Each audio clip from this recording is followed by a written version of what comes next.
થરાદ ખાતે ઠાકોર સમાજના સમૂહ લગ્નમાં ઋષિ ભારતી બાપુનું નિવેદન। પ્રદેશ ભાજપ પ્રમુખ જગદીશ વિશ્વકર્માને લઈને આપ્યું નિવેદન।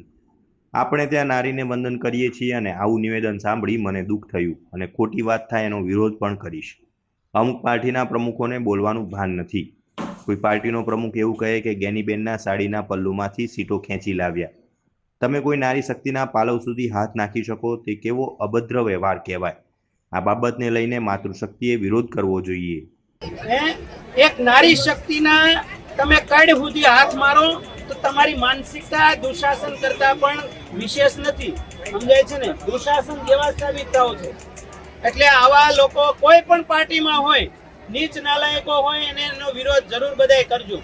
આજે આખા ગુજરાતમાં ઠાકોર સમાજનું સૌથી મોટું પ્રતિનિધિત્વ છે અને જે આપણા વોટથી પાવરમાં આવે છે, સમજાય છે ને? આપણે વોટ આપીએ છીએ ને એ પાવરમાં આવે છે, પછી આપણે ભીખ માંગવી પડે છે।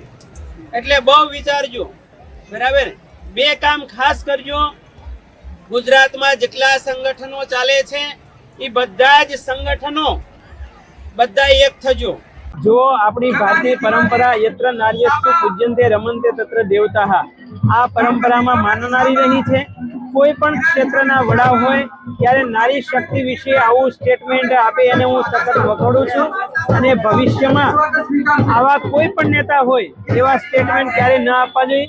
ગેનીબેને જ્યારે લોકસભામાં અનામત નારી શક્તિનું જે બિલ હતું એમાં ઓબીસી સમાજની માતૃશક્તિ માટે પક્ષ રાખીને ખૂબ મોટી વાત કરી હતી, ત્યારે કોઈ પણ દીકરીના સાડીના પાલવમાંથી કઈ વસ્તુ ખેંચવી એટલે એવી માનસિકતાથી જેમ દુશાસને દ્રૌપદીને ચિરહરણ કર્યું હતું, આવી અભદ્ર ટિપ્પણી કોઈ પણ માતૃશક્તિ વિશે ક્યારેય કોઈએ ન કરવી જોઈએ।